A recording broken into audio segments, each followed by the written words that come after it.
अब हम second numerical देखेंगे based on the parallelogram law of forces.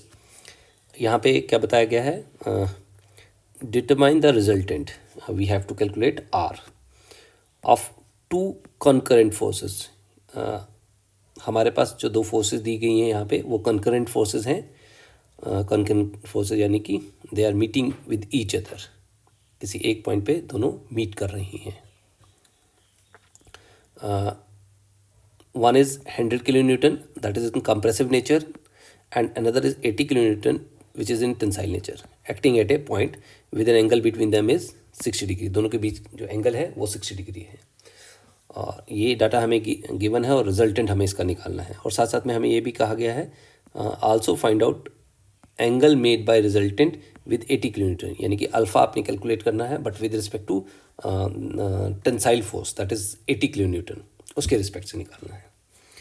तो अब हम स्टार्ट करते हैं। अगर ये हम माने P है and this is 100 kilo Newton, और इस पॉइंट पे अगर आप देखें तो ये कंप्रेसिव नेचर की है, ये इस पॉइंट को प्रेस कर रही है।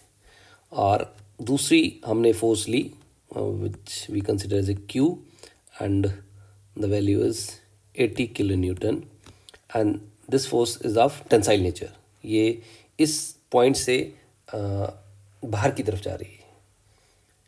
तो ये जो फोर्स है ये इस पॉइंट को हो सकता है इस पॉइंट पे जो है वो टेंसाइल फोर्स एक्सर्ट कर रही है। और एंगल जो दिया गया है इन दोनों के बीच वो हमें दिया गया है 60 डिग्री। अब हम इसे if we are able to represent these two forces as a two adjacent side of the parallelogram, तो हम सेम जो हमने ड्राइव किया था फार्मूला उससे हम इसको कैलकुलेट आर कर पाएंगे। तो मैं इस पी फोर्स को इसके लाइन ऑफ एक्शन पे यहाँ मूव कर सकता हूँ with the help of one principle of transmissibility. यानी कि मैंने क्या किया, ये वो फोर्स बना दी P is equal to 100 kilo newton, जो पॉइंट था वो यहाँ पे था। अब ये जो फोर्स पहले लग रही थी 100 किलो न्यूटन वो कंप्रेसिव नेचर की थी, अब ये इस पॉइंट पे अगर हम देखें तो ये एक टेंसाइल नेचर की बन गई। But with the help of this principle of transmissibility हम ऐसा कर सकते हैं। और दूसरी फोर्स जो है हमारी same,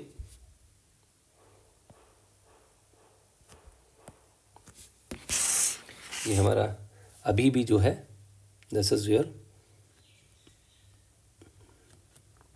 Q and this is 80 kilo Newton. अगर ये पहले यहाँ पे 60 बना रहा था, अब जो है ये वाला पार्ट जो एंगल है ये 180 माइनस 60 इज 120 डिग्री। तो ये अब पैरेललोग्राम की दो साइड्स को रिप्रेजेंट कर रहा है और ये हमारा आर होगा जिसे हमें कैलकुलेट करना है। और थीटा हमने देख लिया, थीटा इज़ 120। तो अब हम फार्मूला यूज़ करेंगे, that is R is equal to under root of P square plus Q square plus 2pq cos theta. यहाँ पे p क्या है हमारे पास, p वाले में हमें 100 square plus 80 square plus 2 into 100 into 80 into cos 120 ये हमारे पास आया। अगर हम इसको सिंप्लीफाई करें तो हमारे पास कॉस की इज -0.5, ये हमारे पास वैल्यू आई 16 इंटू -0.5। अगर हम इसको सिंप्लीफाई करते हैं तो हमारे पास वैल्यू आएगी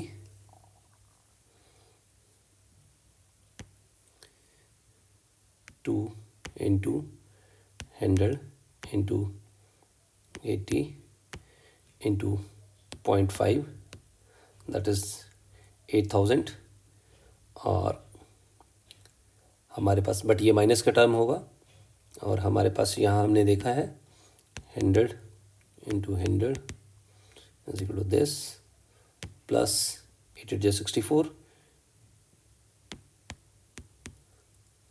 ये हमारे पास आया, माइनस हमने देखा 8000 माइनस में हमारे पास 8400 वैल्यू मिली। और हम जब अंडर रूट निकालेंगे इसका तो हम देखेंगे वैल्यू जो है, जब हम 84,000 का अंडर रूट निकालेंगे तो हमारे पास वैल्यू आएगी 91.65 किलो न्यूटन। यहाँ से हमने आर की वैल्यू निकाल ली। अब हम देखेंगे अल्फ़ा, हमें मालूम है tan alpha is equal to Q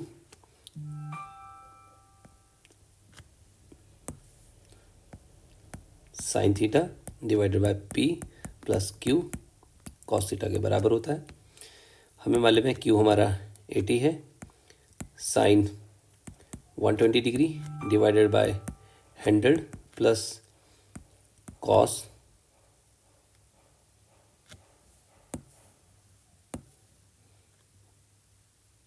80 into cos 120। अगर आप यहाँ पे देखेंगे वैल्यू 120 साइन की वैल्यू जो है 0.86 है, 80 into 0.86 divide by 100 plus cos 120 की वैल्यू जो है कॉस 120 की value 120 of cos is -0.5 into -0.5, इसको जब आप सिंप्लीफाई करोगे 0.86 into 80 is equal to this 68.8 divided by 100 minus, जब आप इसको करेंगे तो ये 40 आएगा, and this is 68.8 divided by 60। अगर आप इसको 68.6 divided by 60 is equal to this, that is 1.14।